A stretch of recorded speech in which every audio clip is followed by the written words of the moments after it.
Pamphlet परिवार की तरफ से रवा सब लोगन के हमनी के स्वागत करत बानी जा। रवा सभी के हमनी के पूरा टीम की तरफ से होली के बधाई।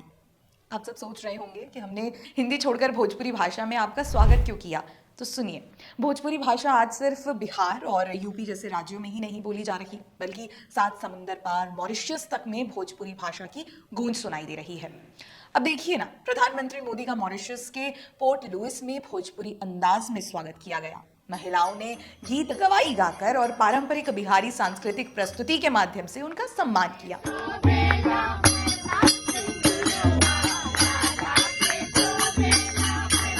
ये स्वागत भारत और मॉरिशस के बीच गहरे सांस्कृतिक और भावनात्मक रिश्तों के गहरे संबंध को दर्शाता है। तभी तो इस अंदाज में स्वागत से खुश होकर प्रधानमंत्री नरेंद्र मोदी ने भोजपुरी भाषा में सोशल मीडिया प्लेटफॉर्म एक्स पर पोस्ट लिखा।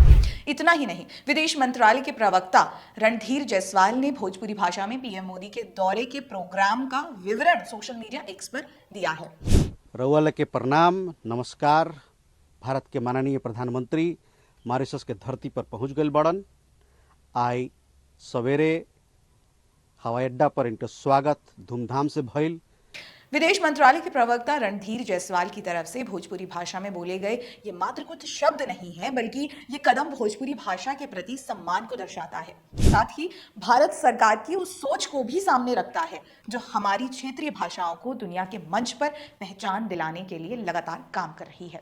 लेकिन विडंबना देखिए, जहां देश की क्षेत्रीय भाषाओं को दूसरे देशों में सुना जा रहा है, सम्मान दिया जा रहा है, वहीं भारत में कुछ नेता हिंदी भाषा तक को बर्दाश्त नहीं कर पा रहे हैं।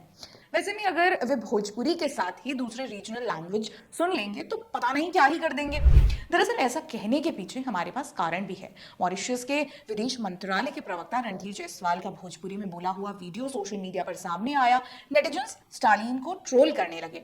विश्वास त्रिवेदी नाम के यूजर ने लिखा है, स्टालिन को हार्ट अटैक आ जाएगा ये सुनकर। दरअसल स्टालिन को यूं ही ट्रोल नहीं किया जा रहा। हाल ही में जिस तरह से तमिलनाडु में भाषा को लेकर विवाद हो रहा है, तमिलनाडु के मुख्यमंत्री एमके स्टालिन न सिर्फ हिंदी भाषा के विरोध में दिख रहे हैं, बल्कि राज्य की जनता पर हिंदी थोपने का आरोप लगा रहे हैं। इतना ही नहीं, गुस्साए डीएम के कार्यकर्ताओं ने हिंदी के खिलाफ अपना गुस्सा जाहिर करने के लिए चेन्नई और आसपास के इलाकों में कई जगहों पर हिंदी नाम वाली पट्टियों को काले रंग से पोत दिया था। लेकिन दूसरी तरफ यही स्टालिन और उनकी पार्टी डीएम के उर्दू को बढ़ावा देने की बात करती है, जो उनकी दोहरी नीति को दिखाती है। उन्हें उर्दू से कोई परहेज नहीं, लेकिन हिंदी का नाम लेते ही ये लोग अपनी भौहें टेढ़ी करने लगते हैं। वहीं आज जब भारत के कुछ हिस्सों में बोली जाने वाली भोजपुरी भाषा को मॉरिशस में मजबूत पहचान मिल रही है, ये केवल परंपरा ही नहीं बल्कि भारत के साथ एक अटूट भावनात्मक रिश्ते को भी दर्शाता है। लेकिन दूसरी तरफ हमारे देश के कुछ नेता ऐसे भी हैं जो अपने ही देश में बोली जाने वाली भाषा का न सिर्फ